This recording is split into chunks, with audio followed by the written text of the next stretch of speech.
The Curse of Osiris DLC has brought a number of new pieces of exotic gear into the game. One of these new exotics that I was lucky enough to get on the first day was the Hunter exotic boots, the Gemini Jester. The exotic perk, being Misdirection, states that dodging near an enemy will disorient them and temporarily remove their radar. So it would seem that this exotic causes a small flashbang-like effect around you when you dodge, since enemies will have impaired vision and no radar. Initially, this exotic sounded like it would only have purpose in the Crucible, since the disabling of your enemy's radar is only relevant in PvP, and in combination with the disorienting effect, this exotic is really pointing towards the Crucible. Thinking this before I went off to do some testing, I was actually surprised by the effectiveness of this exotic in PvE. Dodging near an enemy, or even a swarm of enemies, will blind them for about 2 seconds. This blinding effect will work on mages and even some ultras, such as VIP targets. It does seem to be a bit inconsistent, and doesn't work on actual boss targets like Strike or Heroic Public Event bosses. But honestly, getting that close to a boss with the intention of blinding them is already asking for trouble. Anyway, the Gemini Jesters offer quite a lot in PvE, since you can effectively drop a small flashbang around you while you're dodging, which can get you out of a jam in a hurry. Before we look at some of the ideal environments for the Gemini Jesters, let's finalise the build. The default mod on the Jesters is a self-repairing mod, which is excellent, and since hunters have the ability to actually get a reasonable amount of recovery now, I would stick with this mod. The dodge ability is not tied to any subclass, so this exotic is completely subclass neutral. I believe, however, that there is a very potent build for both PvE and PvP with Arcstrider. Starting with PvE, let's consider some scenarios where we would want to use this.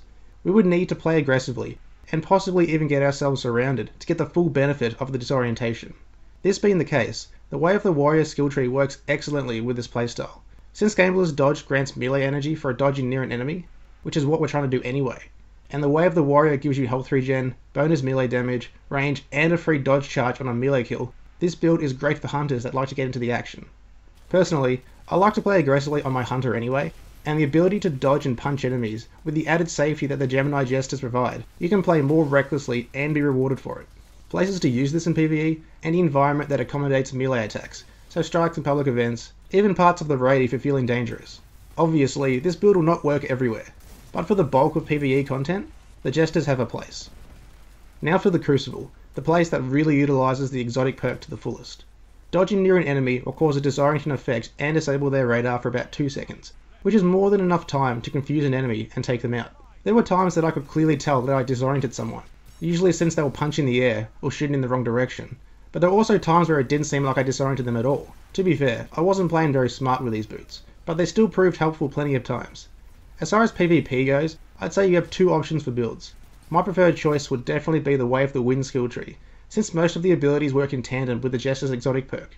Disorienting Blow causes your melee attack to pretty much do the same thing as the Jester's, so punching someone after you've dodged near them will extend the disorientation time even longer, giving you plenty of time to finish them off. Focused Breathing will give you your dodge ability back more quickly just for sprinting, and Lightning Reflexes will make you harder to kill while you're dodging. Combat Meditation is also quite useful for this build. So to put this all into context, you can dodge frequently if you sprint a lot, you're harder to kill while you're dodging near someone will disorient them, disable their radar, and give you a melee charge back, which can then be used to disorient them again. This is all sounding pretty solid for hunters in the Crucible, particularly when paired up with a close range weapon, like a submachine gun or a sidearm.